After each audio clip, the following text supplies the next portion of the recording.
নমস্কাৰ সামান্য অভিধান মন্ডলী কিতাপৰ দায়িত্বৰ লগতে বিশ্ববিদ্যালয়ৰ পৰা সকলোকে মোৰ নাম দিগন্ত পাৰ্ডা মই নগাঁও বিশ্ববিদ্যালয়ৰ পৰা আহিছোঁ মোৰ আজিৰ প্ৰেজেণ্টেশ্যনৰ বিষয় বস্তু হ'ল teachers enhancing complex assessment in the classroom এটা আইনষ্টাইন নেপল টুলছ অফ ট্ৰান্সফৰমেশ্যন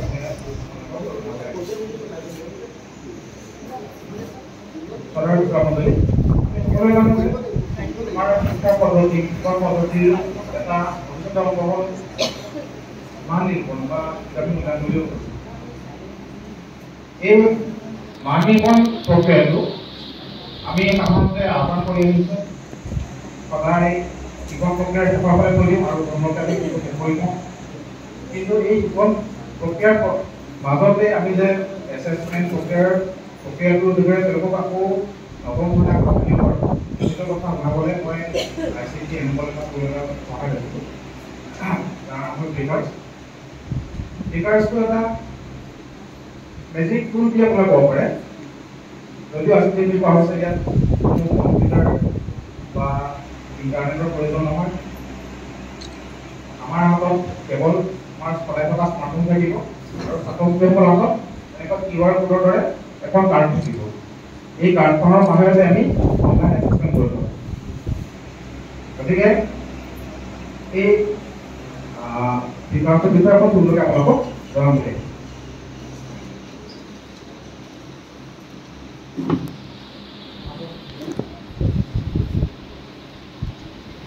যিহেতু এই টুলটো এছেছমেণ্টৰ লগত জড়িত গতিকে আমি এছেছমেণ্টৰ বিষয়ে বিশেষকৈ ফৰ্মেটিভ এছেছমেণ্টৰ বিষয়ে অকণমান মনত পেলাই লওঁ ফৰ্মেটিভ এছেছমেণ্ট আপোনালোকে জানে যে আমাৰ শিক্ষণ প্ৰক্ৰিয়াৰ লগে লগে কৰি যোৱা এটা মান নিৰ্মাণ প্ৰক্ৰিয়া যিটো আমি আমাৰ ৰন্ধন কাৰ্যসমূহত মাজে মাজে নিমখ হৈছে নাই চেলেকি চোৱাৰ দৰে বুলি ক'ব পাৰোঁ আমি যদি ৰন্ধন কাৰ্য শেষ হোৱাৰ পিছত যদি নিমখ বা এনেকুৱা ধৰণৰ আনুষংগিক বস্তুখিনি হৈছে নাই চাবলৈ যাওঁ তেতিয়াহ'লে কথা কৈছোঁ কেতিয়াবা বিভ্ৰম হ'ব পাৰে পাহৰি যোৱাৰ সময়ত যদি আলহীয়ে চাব আঁতৰি যোৱাৰ পিছত আমি মনত পেলাওঁ তেতিয়াহ'লে কেনেকুৱা এটা পৰিৱেশ হ'ব পাৰে আপোনালোকে মনত পেলাওক এতিয়া এই এছেছমেণ্ট প্ৰক্ৰিয়াটো আমি শিক্ষণ প্ৰক্ৰিয়াৰ শেষত যদি কৰি দিওঁ যাতে আমাৰ সেইটোৱে হ'ব বুলি মই অনুভৱ কৰোঁ সেইকাৰণে এছেছমেণ্ট প্ৰক্ৰিয়াটো আমি আমাৰ শিক্ষণ প্ৰক্ৰিয়াৰ লগে লগে যদি কৰি লৈ যাব পাৰোঁ তেতিয়াহ'লে ইয়াৰ পৰা আমাৰ ছাত্ৰছাত্ৰীসকল বিশেষ ধৰণে উপকৃত হ'ব ইয়াৰ ফলত কি হ'ব এংগেজমেণ্ট তেওঁলোকৰ বৃদ্ধি হ'ব লাৰ্ণিং গেপছ তেওঁলোকক আমি সোনকালে ধৰিব পাৰিম আৰু সেইমতে আমাৰ লেচন প্লেন আমি পিছৰ ফালে আগবঢ়াই লৈ যাব পাৰিম গতিকে আমি কিছুমান এছেছমেণ্ট টুল ব্যৱহাৰ কৰি সেই ফৰ্মেটিভ এছেছমেণ্ট প্ৰক্ৰিয়াটো আমি আগবঢ়াই লৈ যাব পাৰোঁ এতিয়া ICT কথা কোৱা হৈছে গতিকে ICTৰ বিষয়ে আমি নতুনকৈ বৰ বিশেষ ইয়াত আলোচনা নকৰিব নিশ্চয় বৰ্তমান গোটেই বিশ্বতে ICT যেনেকৈ সলনি কৰি তুলিছে আমাৰ শ্ৰেণী কথাবিলাকতো ইয়াৰ প্ৰভাৱ পৰিছে এতিয়া ICT এটা ভৱিষ্যতৰ অংগ বুলি আমি ক'ব পাৰোঁ বিশেষকৈ ICTৰ বিভিন্ন ধৰণৰ টুলবিলাকৰ জৰিয়তে আমাৰ শ্ৰেণী কথাসমূহ আমাৰ শ্ৰেণীজাত কাৰ্যসূচী ৰঙীন কৰি তুলিব পাৰোঁ সেই ধৰণে আমি ইয়াৰ এংগেজমেণ্ট বঢ়োৱাত সহায় ল'ব পাৰোঁ যিটো আমি ৱৰ্ল্ডৰ বিভিন্ন ৰিচোৰ্চবিলাক আমি আমাৰ ছাত্ৰছাত্ৰীসকলৰ লগত আগবঢ়াই দিব পাৰোঁ গতিকে ICTৰ বিষয়ে আমাৰ পাঠদানৰ কাৰ্যসূচীৰ লগে লগে ইয়াৰ ওপৰত আৰু বহলাই আমাৰ প্ৰশিক্ষণ বা আলোচনাৰ দৰকাৰ আছে বুলি মই ভাবোঁ গতিকে এছেছমেণ্ট প্ৰক্ৰিয়াটোৰ লগতো ICTৰ সম্পৰ্ক আছে গতিকে ICTৰ জৰিয়তে আমি ৰিয়েল টাইম ডাটা কালেকশ্যন কৰিব পাৰোঁ আমি ৰিয়েল টাইম তেওঁলোকক ফিডবেক দিব পাৰোঁ তাৰপিছত এডাপ্টিভ আমি কিছুমান টেষ্টিং কৰিব পাৰোঁ আৰু এই এছেছমেণ্ট প্ৰক্ৰিয়াৰ লগত বা আমাৰ শিক্ষণ প্ৰক্ৰিয়াসমূহৰ সৈতে ICTৰ ইমান সম্পৰ্ক আছে যদিও আমি কিন্তু কিছুমান বিশেষ ধৰণৰ চেলেঞ্জ হৈ সদায় সন্মুখীন হৈ আহিছোঁ হঠাতে কাৰেণ্ট নাইকিয়া যিটো অৱস্থা হয় সেইটোৰ লগত আমি তুলনা কৰাৰ পিছত আমাৰ যিটো ডিজিটেল ডিভাইড আমাৰ যিটো প্ৰযুক্তিৰ আমাৰ অভাৱ টিচাৰ ট্ৰেইনিং আছে এতিয়াও সম্পূৰ্ণভাৱে ইয়াত ট্ৰেইনিং কৰা হোৱা নাই এতিয়াও আমাৰ টেকনলজি ৰিলায়েবিলিটি আছে আমি পৰ্যন্ত টেকনলজি এতিয়া বুলি কোৱা নাই আমাৰ বিভিন্ন ধৰণৰ ডিভাইচবোৰ আমাৰ বিদ্যালয়সমূহৰ এতিয়া উপলব্ধ হোৱাই নাই আমি মোৰ নিজৰ বিদ্যালয়তে এতিয়ালৈকে এখন ডিজিটেল বোৰ্ড স্মাৰ্ট বোৰ্ড মই যেনেকৈ লাভ কৰা নাই গতিকে বিভিন্ন ধৰণৰ আমাৰ চেলেঞ্জবিলাক আছে কিন্তু তাৰ মাজতে আমি আগবঢ়াই নিব লাগিব আমাৰ ছাত্ৰ ছাত্ৰীসকলক কিছুমান এই সমস্যাবোৰ কেনেকৈ আক্ৰমণ কৰিব পাৰোঁ কেনেকৈ আমি ইয়াৰ মাজতে আক্ৰমণ যাব সেইখিনি সমাধান কৰিব যাওঁতে আমি বিকাশৰ টুলটো পাইছিলোঁ যিটো আমাৰ কোনো ধৰণৰ বিশেষ স্মাৰ্ট বোৰ্ড থাকিলে নহ'লে নাথাকিলেও আমি তাৰ সহায় ল'ব পাৰোঁ ইণ্টাৰনেট আমাৰ বিদ্যালয়ত ৱাইফাই আমাৰ বিদ্যালয়ৰ লগত নাথাকিলেও মই বিকাশৰ সহায়ত মোৰ ল'ৰা ছোৱালীখিনিক মোৰ ছাত্ৰ ছাত্ৰীখিনিক চিষ্টেম প্ৰকাশ কৰা যাব এতিয়া এই বিকাশ কৰোঁ কি বিকাশটো এটা ৱেব এনেবল টুল বা প্লেটফৰ্ম বুলি ক'ব পাৰোঁ ইয়াত ছাত্ৰ ছাত্ৰীসকলৰ আগত মই পূৰ্বতে দেখুওৱা এনেকুৱা ধৰণৰ এখন কাৰ্ড থাকিব ইয়াত QR কোডৰ দৰে কিছুমান বিশেষ সংকেত থাকিব আৰু আমাৰ হাতত অৰ্থাৎ শিক্ষকসকলৰ হাতত এটা স্মাৰ্টফোন থাকিব গতিকে মোৰ প্ৰশ্নটো মই তেওঁলোকক আৰু যদি মই ডিজিটেল বৰ্ডত ডিছপ্লে কৰাম প্ৰজেক্টৰ পৰা ডিছপ্লে কৰাম নাইবা মোৰ লেপটপত চলাব পাৰোঁ নাইবা মই অলৰেডি মুক্তভাৱে তেওঁলোকক প্ৰশ্ন সুধিব পাৰোঁ আৰু তেওঁলোকে ইয়াৰ কুৱেশ্যনবিলাকৰ অপশ্যনটো তেওঁলোকে নিজৰ নিজৰ কাৰ্ডৰ সহায়ত দাঙি লৈ আৰু লগে লগে মোৰ মোবাইলত তাৰ ৰিজাল্ট পাম আৰু সেই ৰিজাল্টখিনি মই লগে লগে পোৱাৰ উপৰিও তাত ছেভ হৈ থাকিব সেইখিনি মই পিছলৈ আকৌ ৰিপৰ্ট মই সেইখিনি লাভ কৰিব গতিকে এটা গাজৰ নহয় জানো এখন কাৰ্ডৰ জৰিয়তে আমি আমাৰ ছাত্ৰ ছাত্ৰীসকলৰ মনৰ কথা যিজন ছাত্ৰই সেইসকল ক'বলৈ সাহস নকৰে যিজন ছাত্ৰই কিবা এটা সুধিলে সদায় পিছত হৈ জোকাব বিচাৰে গতিকে সেইজন ছাত্ৰই যদি এই কাৰ্ডখন পালে আনন্দৰে তেওঁলোকে এছেছমেণ্ট প্ৰজেক্টত অংশগ্ৰহণ কৰে গতিকে এইটো এটা খুব ইন'ভেটিভ টুল বুলি ক'ব পাৰোঁ কিন্তু এতিয়াও বৰ বিশেষ আলোচনা হোৱা নাই কাৰণে মই এইটো মোৰ প্ৰেজেণ্টেশ্যনৰ বিষয়টো লৈ গৈছোঁ ইয়াত প্ৰাইমেৰী এইম হৈছে আমাৰ এই বিশেষকৈ টুলটোৰ বিষয়ে সবিশেষ আলোচনা কৰা আৰু ইয়াৰ যিটো গ'ল ইয়াৰ বিফল পাৰ্টিচিপেশ্যন হ'ব আমাৰ ছাত্ৰ ছাত্ৰীসকলে আমি সকলোৱে বিষয়ে জানিব পাৰিব তাৰপিছত আমাৰ ছাত্ৰ ছাত্ৰীসকলে পৰীক্ষাৰ ক্ষেত্ৰত অংশ এইটো এনজাইটি সেইটো ইয়াৰ পৰা কম পৰা যায় মই নিজেই প্ৰেক্টিকেলি দেখিছোঁ তাৰপিছত আমাৰ শিক্ষকসকলে ৰিয়েল টাইম ফিডবেক ইয়াৰ বাবে লাভ কৰিব যদিও আইচিটি টুলবিলাকৰ জৰিয়তে আমি সেইখিনি এছেছমেণ্ট হোৱাৰ পিছত আকৌ উলিয়াই পেলাই তেওঁলোকৰ পৰা ফিডবেক দিব পাৰোঁ বা তেওঁলোকক উচিত ফিডবেক দিব পাৰোঁ কিন্তু সেইটো সময়ত ৰিয়েল টাইম তেওঁলোকে যিটো ফিডবেক দিব সেইটো আমি লগে লগে আনিব আৰু ইয়াৰ ফিডবেক হিচাপত তেওঁলোকক মই আকৌ লগে লগে যিখিনি জনাব লাগে সেইখিনি ক'ব লাগে ক'ব পাৰোঁ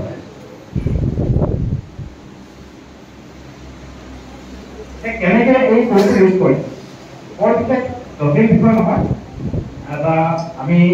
চাহ একাপ বনাবলৈ যেনেকৈ একেবাৰে শিকিব পাৰোঁ এবাৰ শিকিলে যেনেকৈ মনত থাকি যায় ঠিক তেনেদৰে এই টুলটো আপোনালোকে এবাৰতে বৰ্তা কৰিব ইয়াৰ কাৰণে আমাৰ flickrs.com বুলি ৱেবছাইটটো আছে তাত আমি নিজৰ ক্ৰেডেনচিয়েল অৰ্থাৎ ইমেইল আইডি লগ ইন কৰিব লাগিব তাতকৈ ডাঙৰ কথা যে ইয়াত ছাত্ৰ ছাত্ৰীসকলৰ কোনো ক্ৰেডেনচিয়েলৰ প্ৰয়োজন নাই তেওঁলোকৰ প্ৰাইভেচি ইয়াত অক্ষুণ্ণ থাকিব আনকি তেওঁলোকৰ ফটো ইয়াত প্ৰয়োজন নহয় এইটো এটা ডাঙৰ কথা বুলি মই ভাবোঁ নেক্সট আমাৰ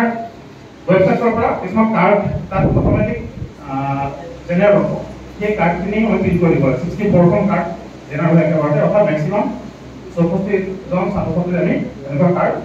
ইছ্যু কৰিব পাৰোঁ আৰু যদি বেছি হয় তেতিয়াহ'লে হয়তো দুটা ছেকশ্যন কৰিব লাগিব নাইবা এটা দুজনেই ইউজ কৰিব লাগিব আৰু এই প্ৰিণ্ট কৰা কাৰ্ডখিনি আমি এনেকুৱা কিছুমান কাৰ্ডত আমি লগাই দিব পাৰোঁ নাইবা তেওঁলোকৰ কিতাপৰ পিছফালে আমি এটা লৈ যাব পাৰোঁ নেক্সট আহিলে এপটো এটা ফিল্টাৰ এপ এটা আছে সেই এপটো আমি ইনষ্টল কৰিব লাগিব একেখিনি ক্ৰেডিট আমি এপটো লগ ইন কৰিব লাগিব সেই এপটো কাৰণে কোনো ধৰণৰ পেমেণ্টৰ প্ৰয়োজন ফ্ৰী এপ হয় প্লে ষ্ট'ৰ নাইবা আমাৰ এপটোৰ পৰা ডাউনলোড কৰিব পাৰোঁ।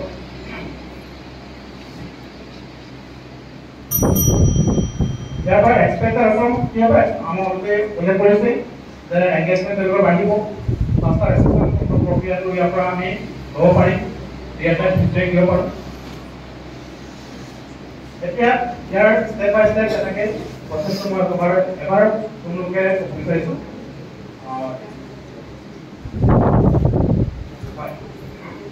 এপটো ডাউনলোড কৰাৰ পিছত আমাৰ ৱেবছাইটত গৈ পেলাই তেওঁলোকৰ প্ৰতিটো ক্লাছৰ আৰু প্ৰতিটো ছাবজেক্টৰ সৈতে ক্লাছ জেনেৰেট কৰিব লাগিব আৰু তাত মই ছাত্ৰ ছাত্ৰীৰ নাম এড কৰিব লাগিব আৰু ছাত্ৰ ছাত্ৰীৰ নামৰ সৈতে এটা নাম্বাৰ এখন কাৰ্ড অট'মেটিক জেনেৰেট হ'ব। গতিকে এইখিনিও আমি নিজে কৰিব নালাগে। সেই কাৰ্ড সেই ছাত্ৰ ছাত্ৰীৰ ৰোল নম্বৰ 1 যদি হয় 1 নম্বৰ কাৰ্ডখন এছাইন কৰিবলৈ আমি ক'ব পাৰিম। ইয়াৰ পিছত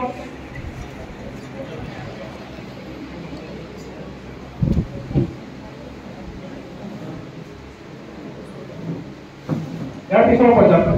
কাৰ্ডখন ছাত্ৰ ছাত্ৰীসকলক চিনাকি কৰি দিয়া, এইটো তেওঁলোকে অতি আনন্দৰে অংশগ্ৰহণ কৰিব এই ক্ষেত্ৰত, কাৰণ কাৰ্ডখন কাৰণ নতুন বস্তু এটা। গতিকে কাৰ্ডখন চাৰিটা চাইডত ABCD চাৰিটা আখৰ লিখা আছে আৰু সেই অপশ্যনটো দেখুৱাবৰ কাৰণে সেই বিশেষ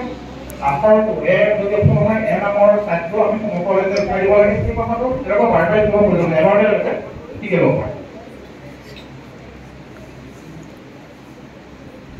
ইয়াৰ পিছত আহিব কুৱেশ্যনখিনি আমি তেওঁলোকক কেনেকৈ ডিছপ্লে কৰিব পাৰোঁ। যদি মোৰ ডিজিটেল বৰ্ড থাকে মই তাত ডিছপ্লে কৰিব পাৰোঁ, প্ৰজেক্টৰ থাকিলে নাইবা মোবাইল মোৰ লেপটপ থাকিলে লেপটপতো মই ডিছপ্লে কৰিব পাৰোঁ। মোৰ সেইবোৰ একোৱেই নাই, গতিকে মই অলৰেডি তেওঁলোকক প্ৰশ্ন সুধিছিলোঁ। গতিকে সেই অলৰেডি সোধা প্ৰশ্নবোৰ অপশ্যন পাই দিয়াৰ পিছত তেওঁলোকে লগে লগে এনচাৰবিলাক চুজ কৰে আৰু নিজৰ কাৰ্ডখন দাঙি ধৰি দেখুৱায়। আৰু মই লগে লগে মোৰ মোবাইলৰ তেওঁলোকৰ সেই এনচাৰবোৰ স্কেন কৰিব পাৰোঁ। গতিকে মোটামুটি 20 ফুট মান আগৰ পৰাই মোৰ মোবাইলটো তেওঁলোকৰ কাৰ্ডবোৰ স্কেন কৰিব পাৰোঁ। প্ৰতিজনৰ নামত একেবাৰে স্কেন কৰিব পৰা যায়। আমাৰ যিটো সদায় যে আমি এটেণ্ডেঞ্চ ল'ম সেই প্ৰক্ৰিয়াটো খুলি আমি ক'ব পাৰোঁ। ইয়াৰ পিছত সেই ৰেছপন্সখিনি মোৰ মোবাইলৰ প্ৰথমে চিনাকি হ'ব আৰু তাৰ লগতে মই দেখা পাম কোনজন ছাত্ৰই কোনটো উত্তৰ দিছে, কোনজন ভুল দিছে। প্ৰথম উত্তৰ দিয়া হৈছে পেটৰ শুদ্ধ, গতিকে তাত গ্ৰীণ মাৰ্ক আহিব। ছজনে শুদ্ধ দিছে, ঠিক তেনেদৰে পিছৰটো কিমান কোনে কোনে দিছে নামবিলাকো মই তাকে চাব পাৰোঁ। 7জনৰ শুদ্ধ হ'ব, 7জনৰ নামবিলাক ডিছপ্লে হ'ব। গতিকে মই লগে লগে তেওঁলোকৰ এনচাৰবিলাক দেখা পাওঁ আৰু তাৰপৰা যি ভুল হৈছে মই ভুল এনচাৰটোৰ ওপৰতে তেওঁলোকৰ ফিডবেক কৰিছে, মই লগে লগে ফিডবেক দিছোঁ। গতিকে ৰিটাৰ্ণ ফিডবেক মই বাৰে বাৰে উল্লেখ কৰিছোঁ। ইয়াৰ পিছত সেই ডাটাখিনি আকৌ এটা অট'মেটিক ছেভ হৈ থাকিব আৰু তাৰ পৰা মোৰ ক্লাছটো কেনেকুৱা হৈছে, পাৰফৰ্মেঞ্চ কেনেকুৱা আছে আমি এছেছমেণ্ট কৰিব পাৰোঁ। যদি ছাত্ৰ-ছাত্ৰীসকলে যদি আমাৰ 80% ছাত্ৰ আমাৰ পৃথিৱীখন ছেকেণ্ডটা বুলি কৈছে, তেতিয়াহ'লে মোৰ ক্লাছটো সেই মই আকৌ এটা নতুনকৈ ক্লাছ হ'ব লাগিব বা নতুনকৈ ডেমনষ্ট্ৰেশ্যন কৰিব লাগিব। গতিকে মই মোৰ নিজৰ এছেছমেণ্টটো তাৰ লগত ল'ব পাৰোঁ আৰু প্ৰতিজন ছাত্ৰ-ছাত্ৰীৰ এছেছমেণ্ট পাৰফৰ্মেঞ্চখিনি ৰিপৰ্টটো আমি চাব পাৰোঁ আৰু এই ৰিপৰ্টখিনি তেওঁলোকৰ পিছৰ বাজনৰ সময়ত ব্যৱহাৰ কৰিছোঁ।